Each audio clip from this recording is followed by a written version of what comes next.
Dear students, I have been discussing the Matthew effect in science in the previous lecture. Matthew effect in science is a significant thesis by Robert Merton. It is his conceptualization which has in fact revolutionized the field of sociology of science. This is a very unique thesis. I have already discussed the basic idea behind Matthew effect in science in the last class. I'll just do a quick recap. We know that whenever somebody becomes famous, the person gets certain advantages, additional advantages, and the person who is not that famous may have to struggle a bit to get those advantages.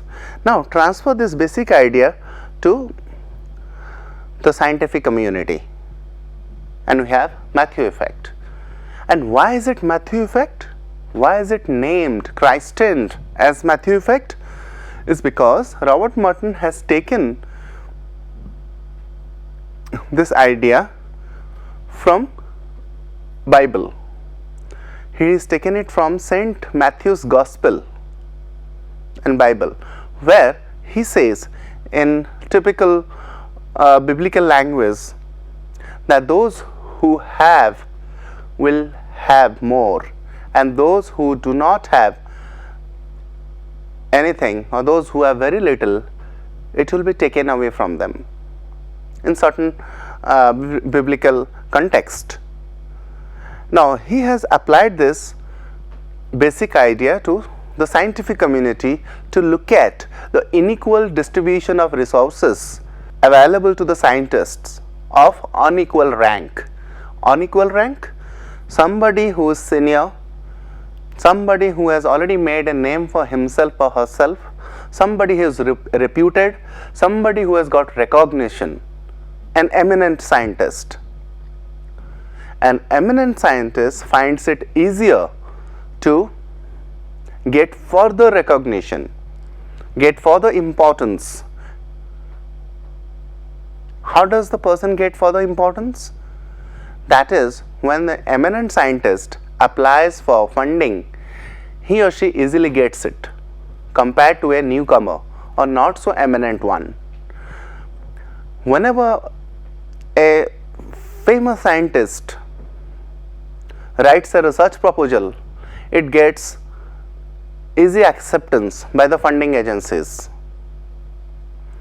Whenever an eminent scientist writes an article, sends it to a top reputed journal, the eminent scientist has much bigger chance of getting published in relation to in comparison to a relative newcomer, a junior scientist or not so eminent one. Or whenever a person of eminence wants to buy expensive scientific instruments or apparatus for his or her laboratory, the person succeeds in getting the requisite funds to buy those equipments, either from the university or from the research center, wherever the person is working or is based at, or from some private funding agency or from the industry. Another way in which the eminent scientist gets more advantage is the person gets to be invited to speak as a keynote speaker in a international conference of repute. The person manages to find a place in select committee, in important committee set up by government regarding science and technology affairs of the country. So these are different ways in which a person of eminence gets more advantage compared to a newcomer or compared to a not so eminent scientist. Now this is what he calls Matthew effect, that is giving more additional incremental advantages to a person who already has it, and at the same time withdrawing those advantages, those facilities to persons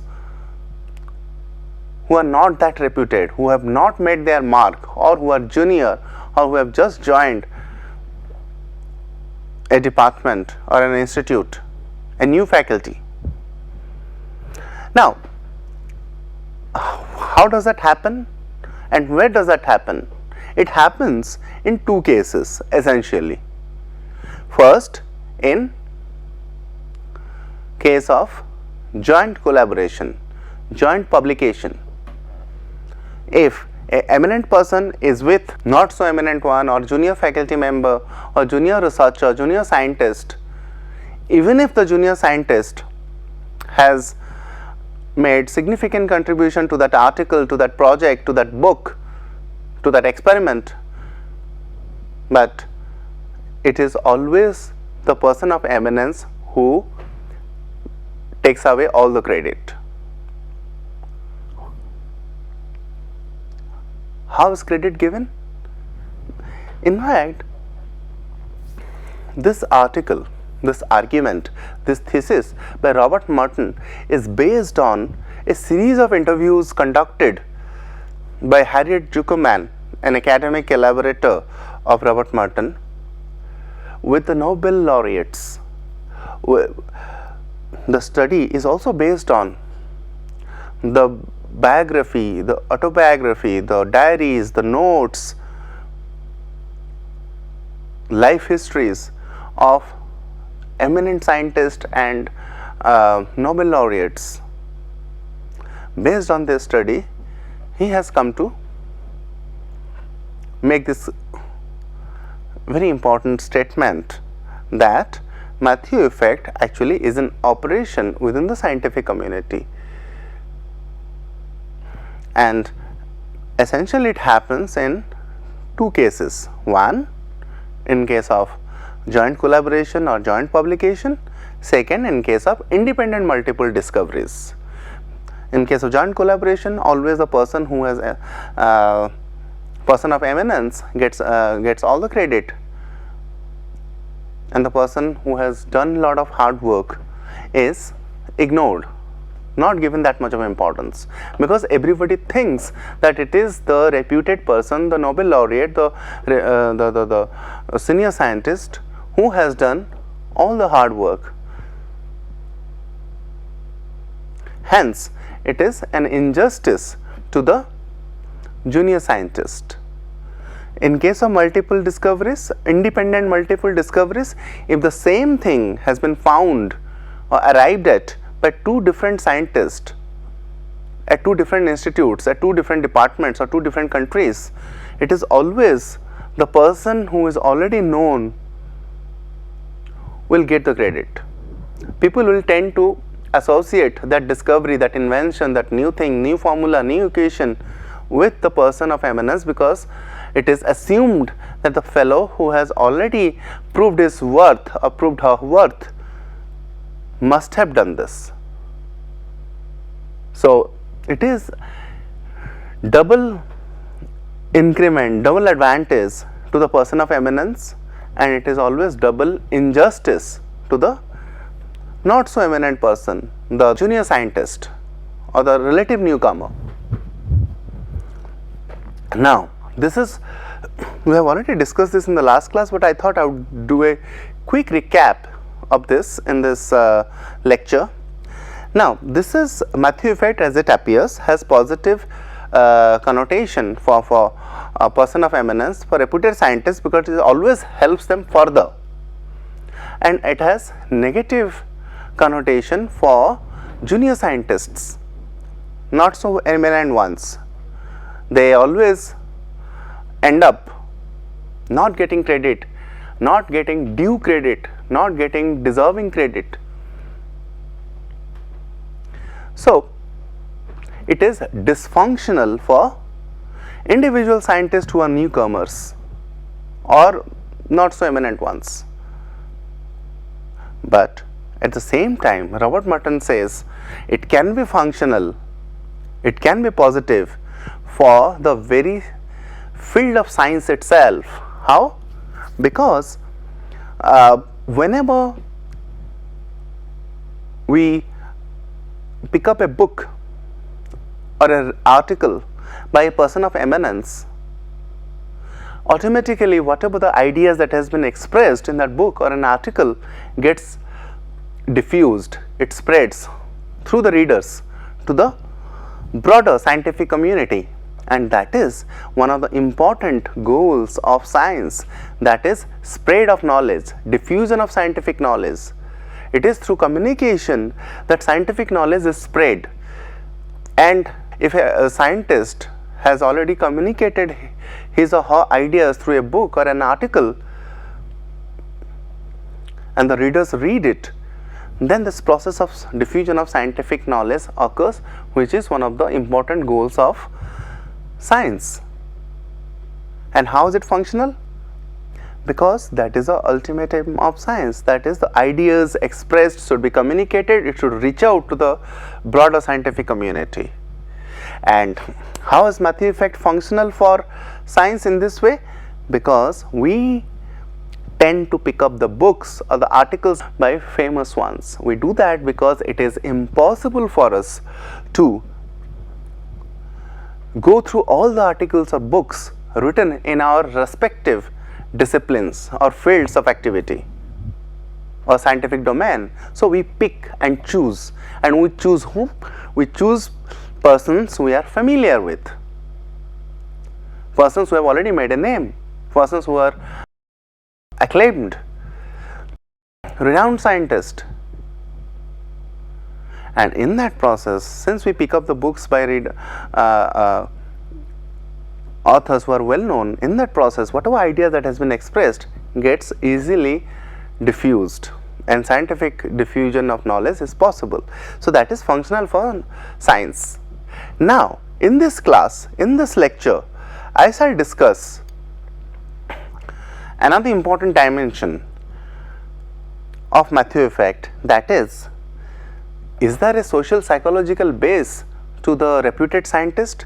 Is there something that inherently worthy about the scientists themselves? That is there something about them which makes them famous?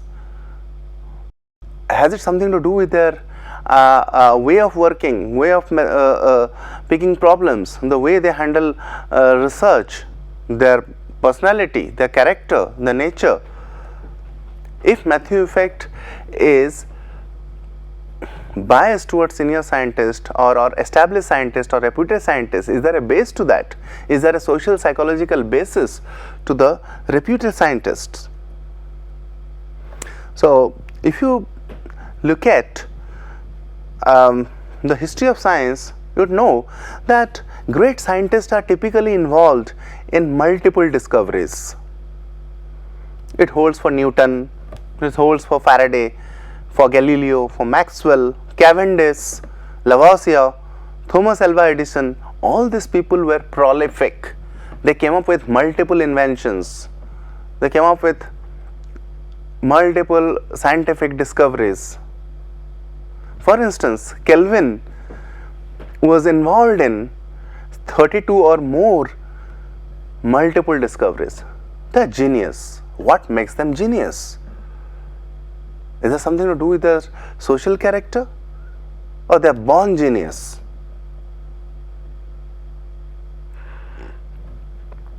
That's what we are going to find out through a discussion of social and psychological basis of Matthew effect, as pointed out by Robert Merton. Now, this greater visibility of contribution by reputed scientists is not merely an impact of their personal prestige, but a result of their certain part of their socialization, scheme of values, and their social character. If they are great, if they are reputed, it has a lot to do with their social character, with their socialization pattern, with their norms and values that they have imbibed, which they pass it on to their juniors, to their successors. Now, one of the distinctive function of eminent scientists is focalizing. Sigmund Freud, Fermi, Delbruck, they have always played charismatic role in their respective fields.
Now, focalizing. What is focalizing?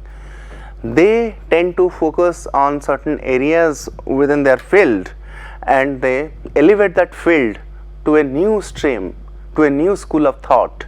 For instance, in case of Sigmund Freud, his study of human mind, his study of inner consciousness of human mind, his study of id, ego, superego, of psychoanalysis, made it as much sought after field to pursue in the field of psychology. Many scientists, latter scientists, they focused on that area thanks to the introduction of that area by Sigmund Freud. Sigmund Freud is known as the father of psychoanalysis. He created a new field, a new school of thought that human mind can be rationally, scientifically explained. Nobody had given a thought to that beforehand. He did it. And because of his continued work in this field became very popular, very significant. Many scholars, latter psychologists, they took up psychoanalysis and they made further contribution to that area. Similarly, for Fermi in physics, for Delbruck, they all made significant contribution in specific fields, and because of their contribution, because of their effort, those fields became of immense interest to latter scientists, and it in fact excited the mind of contemporaries as well as the successors. It led to lot of research in those fields, led to further incremental scientific knowledge contributions in those fields. So, because of their continued effort, because of their focalizing, that focus on those specific areas, it could become a well-known field within that scientific domain. Now, another point that is worth noting about the eminent scientist is the norms and the values which they pass on to their successors, and the norms and the values which govern their research. What are these norms and values? The certain standards, the certain trends, the certain specific approach that they bring to the research, certain ways of looking at the world, certain normative guideline, the certain tradition. And this tradition, this normative guidelines, this trends, these values, the standards, it becomes routinized over a period of time. How does it become routinized?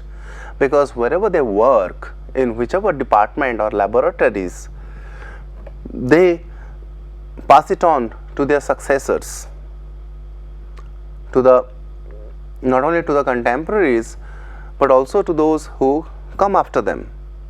So whenever a person joins those departments or those labs, they are always told, this is how it has been done by this famous scientist, this is the way he or she approached a problem, this is the way he or she solved a problem, this is the way the methods, the researcher, the scientist have worked on these methods, so we need to follow that.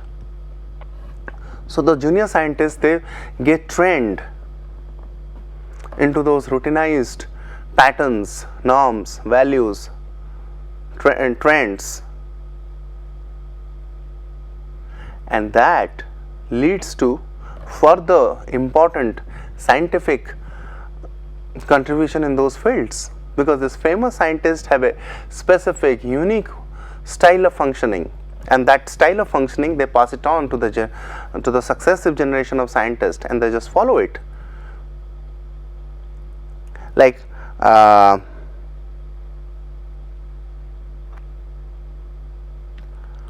eminent scientist invariably learnt how to go about problem solving, how to find important problems in their formative years of training from a very evocative environment.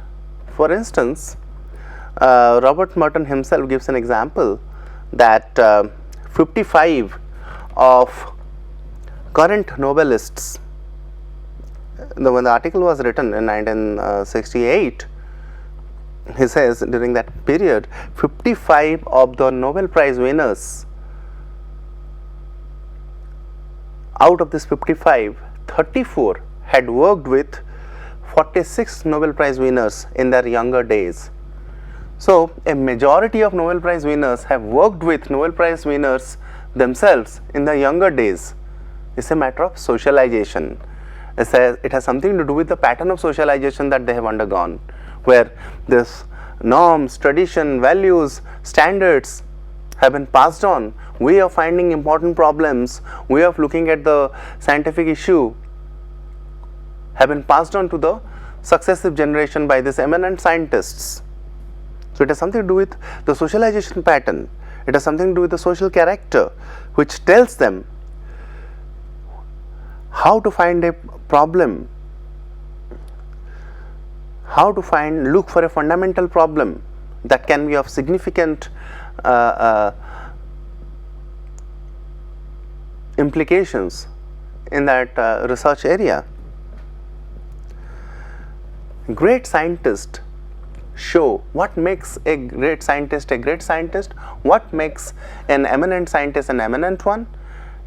It is the pattern of socialization what they have gone through, which they have been, the way they have been trained in evocative, exciting, stimulating environment themselves, where they are exposed to a certain way of looking at the issues, looking at finding problems, looking at scientific issues. And another point is their ego strength. They have exceptional ego strength. What does it mean, ego strength? It means they have tremendous self-confidence. It may appear arrogance to many scientists or contemporaries, but that arrogance is rooted in tremendous self-confidence. They have an ability to critically evaluate their own work. They can criticize their own work. They can always find a fault with their own way of working. Not everybody can do that. They have a capacity to tolerate frustration. If things are not working out, if they meet with failure, if they meet with repeated failure, they have tremendous capacity to tolerate frustration, absorb repeated failures. It's not easy for every individual to absorb, to cope with repeated failures. But people, scientists with exceptional ego strength can handle failure. They are equipped to handle both success as well as failure. That makes them a great scientist, because they have that patience. They know that if it doesn't work out this time, it will work sometime in the future. You have to have belief in yourself. You have to have confidence in yourself. They wait for big problems. They are not satisfied with mediocre issues, mediocre problems. They are not satisfied with mediocre publications. They wait for big problems. They work on important problems. Hence, the articles that they write, books that they write are eagerly awaited, because they must be saying something new in those books. That's why the readers, the scientific community, waits for their next contribution, for their newer contribution. So their output is eagerly awaited. It gets more notice and visibility. But if you look at the entire thing in another way,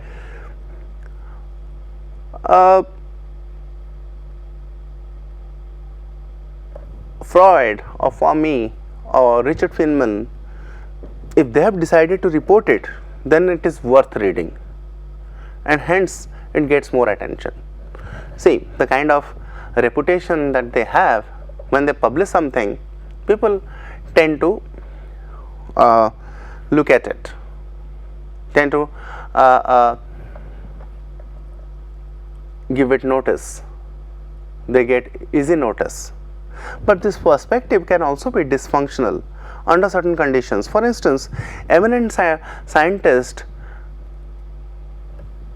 are capable of making significant contribution. So also the younger ones, who are equally capable of making brilliant discoveries. People don't begin by becoming eminent, by being eminent. They become one. You don't start as a genius, you become a genius. So you have to give that time for them, for the younger scientists, the newer ones, to mature, to show their greatness. If you keep on giving importance to the works of already famous ones, then those persons who are capable, equally capable, are probably more capable, have more potential, they get ignored. They don't get an opportunity. History of science is replete, is full of such examples of failure, neglect, disappointment of not known scientists. I'll just take a few examples. Watterson's work on molecular velocity, it got rejected as nonsense. Initially, it got rejected as nonsense. The peers, the scientific peers, did not give much importance to it. Mendelian genetics, it got very poor response initially. Fourier's classic work, Fourier, his classic work on propagation of heat, it had to wait for 13 years for publishing. For 13 years, nobody was giving any importance to his work. He had to struggle for 13 years to get his ideas communicated to the scientific community. But on the contrary, Lord Rayleigh, his work was considered for publication once the identity of the author was known. Who is Lord Rayleigh? Lord Rayleigh is a nobleman from United Kingdom. Lord, his lordship. His work may have been mediocre, but as soon as people got to know the author's name, that he is a lord, they published his work. That is, if we have already discussed, that is counter norm to universalism. As we have already discussed Robert Merton's universalism, that people should not, in scientific community, should not look at the social background. But as a counter norm to that, I. Mitroff has suggested that people do look at the social background of the persons, and this is a fine example of that. So this violates the norm of universalism, which is embodied in the institution of science. Now this definitely curbs the advancement of knowledge. This is one example. Another example is, this is of course universalism as a antithesis to universalism, which is particularism. At the same time, we have another issue here, that younger scientists are equally capable, but they do not get that much of attention. Now, in the next lecture, I will discuss how Matthew effect operates at the macro level, at the institutional level, and the symbolism of intellectual property, which is linked to Matthew effect. Thank you very much.